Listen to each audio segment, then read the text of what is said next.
think about my starting a podcast? Would you advise me to do that? Well, Nancy, it would be easy for me to say, yes, you should definitely start a podcast. And here's all the reasons. You're so good at this, you're so good at that. And we can get into that. But I would say that before I advise you on whether to launch a podcast, I would like to take a larger view of your brand, your sales effort, your business, and your goals. And that's what we call, the 30,000 foot view. Yes. And of course, I set you up for that, Hirsch, because I agree. Before someone can give you an answer, and boy, so many of us as solopreneurs and small business owners, we are attracted to the next great opportunity, right? That shiny, glistening penny, that sparkles in the sunlight. And we think, oh, it's working for so-and-so. Maybe I should add that to my repertoire. But as you suggested, Hirsch, it only makes sense if you look at the bigger picture. And too many of us don't have someone to help us look at the big picture. Would you agree? I definitely would agree, Nancy. And I think that we are all, I have heard since the beginning of the year, it seems, the shiny object syndrome, Yes. the shiny object, shiny object. And it makes perfect sense. I'm hearing it from clients. I'm hearing it from prospective clients, from colleagues. Everyone is distracted in the first quarter by the shiny object, by the thing that they feel is going to be like, the next big thing for them. And so the antidote for that is a wider view, a deep breath. Take a look at what your goals really are. I hear also a lot of, I've got to blank this year. I've got to do this, that you, yeah, I've got to do this. Those are, things that you have to take care of. Maybe they're to-dos, maybe they're on your bucket list. I don't know what they are, but they're definitely not reflecting a 30,000 foot view. They're not reflecting the big picture. Yeah, I am nodding my head in agreement because it's so important to have that big picture view, to have vision, and to start with the why in mind. I'm, of course, thinking about Simon Sinek and his talk about start with why. But in order to answer questions about tactics, whether it's in messaging or sales, it really helps to have that 30,000 foot view. You need to look at your business holistically. It isn't just a podcast. It isn't just an email campaign. It isn't just whatever. It needs to fit into your overall goals and your overall sense of what you're trying to accomplish. Hence, you need to have vision. Yeah, vision is really the key word. Vision is what the whole picture comes from. Vision is we sit in our office or in our bed and we close our eyes and we're starting to imagine where we want to be a year from now, 6 months from now, 30 days or 90 days from now. And that vision guides us. And the only problem with you or I or anyone out there just on our own sitting there and closing our eyes and making, trying to conjure up that vision is that we have no perspective. And I talk about it with my clients about voice and brand and image. You discuss it with clients about sales, marketing. We have to get a better grip on who we are and what we want. And the only way to do that is to talk to people that we trust and whose opinions we really value. Yeah.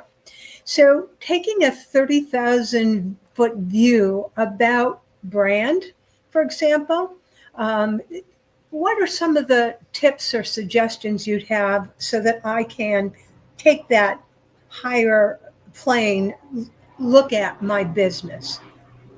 Well, one thing that I have been having a lot of success with clients in the past, 24 months has been this brand ecosystem.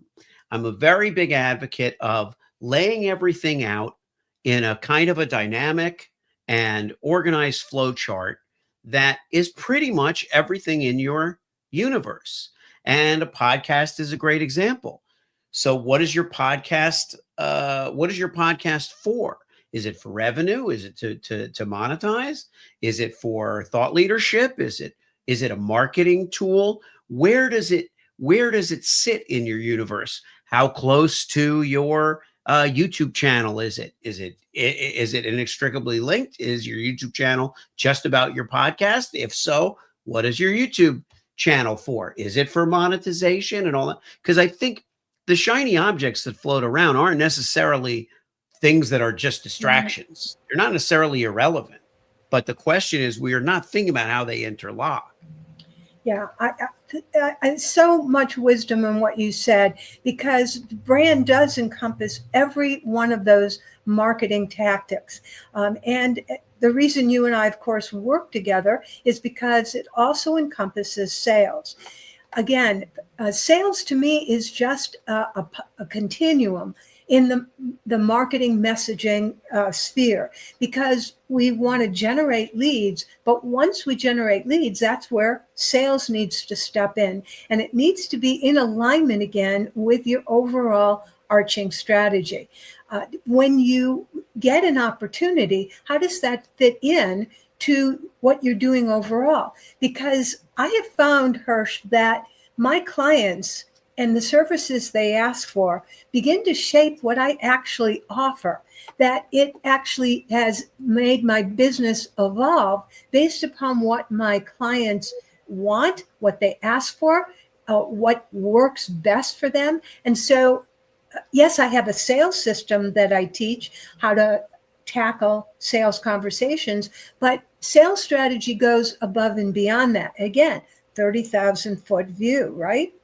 Yeah, exactly, Nancy. Although I liken it now to, here we are in February, certain parts of the country, we're getting ready for another wave of winter weather, right? And you're looking at a lot of that Doppler radar stuff. You are looking at it from the 30,000-foot view. So you're looking at a weather system that's coming in. You're looking at, where's my state in relation to all these other states? Where am I affected? Am I going to get snow? Am I going to get ice? And I think that that's kind of the way we need to look at our operations.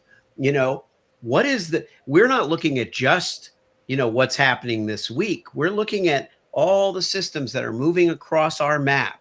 And if our world, our career is our map, we need to start thinking about, okay, well, what's happening in Q2? What's it going to be like? What's the weather, so to speak, going to be like in Q2? And I take comfort in this stuff, not because I'm a numbers person who's super rigid about the stuff. Quite the opposite. I take comfort in it because it aligns me, it grounds me, it allows me, for my client's sake and for my own sake, to look at things in terms of everything is moving and living and kind of proceeding. How is it proceeding? And to your point about the continuum, in the best case scenario, this stuff is going to keep moving and growing as we move through every year. I like that thought about weather patterns, because while there are certain seasons and we think of them maybe and give a label to them, we think of summer as being hot weather. Not every day, of course, and not every week. And, there are ups and downs. And of course, rain comes, or humidity, or other things take place besides full sun. And so it helps to look at the different measuring tools, which are our tactics, right? And use them to the best that we can to gain information. But again, setting our course, we have to make plans. I just volunteered at the Farm Dog Rescue over the weekend. We had a fundraiser concert, and February 1 was the date for this concert. Now, in Florida, one always thinks that it basically is sunny weather, especially I'm in South Central Florida. But the truth is, there are many days of rain, and we had rain the next day. We had rain the day after. Fortunately, the day of the concert, there was no rain. And again, our best ability to predict these things and to go with the flow and to make adjustments, well, that's what you need as a 30,000-foot strategy, and looking at previous weather. I mean, it makes me think of Groundhog Day. And I joked with one of my friends in New England because you could always predict that the sun would shine on February 2nd. We always had, the groundhog see a shadow on that day. And yet on March 17th, which is Evacuation Day or St. Patrick's Day in the Boston area, it always rained. And so, I mean, here are these two events. And in the, 30 years I lived in New England, like I said, I could predict February 2nd, we're going to see the sun some part of the day. And on March 17th, it's going to rain. Yeah. Strategy? But strategy is built around such things. Exactly. Strategy is built around the probabilities that exist. Yes. Of course, naturally, I'm thinking of how we were together a couple of weeks ago in Florida and driving through literally like torrential rain. If you weren't a Floridian and you were thrown into that kind of rain on a day where 15 minutes before it had been beautiful and sunny and we were sitting outside having lunch, you know, if you hadn't been from there as I am and as you living there, you know, you would think this was some kind of plague, some kind of horror show that's happening, and you wouldn't know what to do. But we're like, okay, just go slow, you know, keep trudging through it, and we'll get out on the other side of it, or it'll pass over us. So you see, that's an analogy to our strategy. Go slow and keep trudging. Because again, and why is that? Well, we had a vision. And my vision, of course, was I was heading to a particular destination. And we had our GPS telling us, you know, where to go. But the GPS wasn't cognizant of the weather, right? Right. It wasn't suggesting that maybe we should take a different path than the highway we were on because this one's flooding, you know? It didn't have such information. Yeah. And this detour, so to speak, leads me to a very important point, which is where are we getting our information? Oh, what a good question. And when we're looking at that big picture and we're trying to strategize what we really want, these are maybe the most important decisions we make in the beginning of the year. Understandably, many times we're overwhelmed with the notion I have to accomplish X this year. Often it's revenue driven. That's perfectly reasonable. But I think we got to stay close to that message that we want to send, that strategy that we want to implement, and who we're bringing into our inner circle to help us create and then implement that strategy. And how can we keep that 30,000 foot view so that we can really tell if everything is working according to plan? You made me think of AI tools because when ChatGPT was first brought to my attention. When it was first born. Oops, when it was first born. Okay, brought to my attention. Like I said, and I questioned, where's it getting its source material? Because if you don't know, like you said, what is informing the answers, the solution, the opportunity, whatever, then how can you make an informed decision? Yesterday I was approached by someone who wanted me to become a paid member of a podcast. It was a small amount of money. However, the numbers are inflated as to how many people are being reached. And again, who pays for this? That's such an important question to ask certain things that you're likely to take advantage. Who's benefiting and where is this coming from and where is it going? And again, you need to know at the beginning, what is your why? What's your vision? What's your goal? Because it's so easy to get distracted. Yes.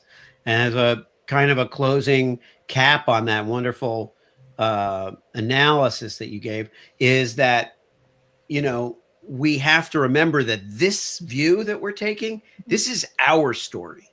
Everybody in that view, the podcasts we go on, the vendors that we hire, the people that our clients, all those people have their own story. So you're in their story somewhere, but keep your eye on your story, because that's the one that matters most to you. That's the one you're telling.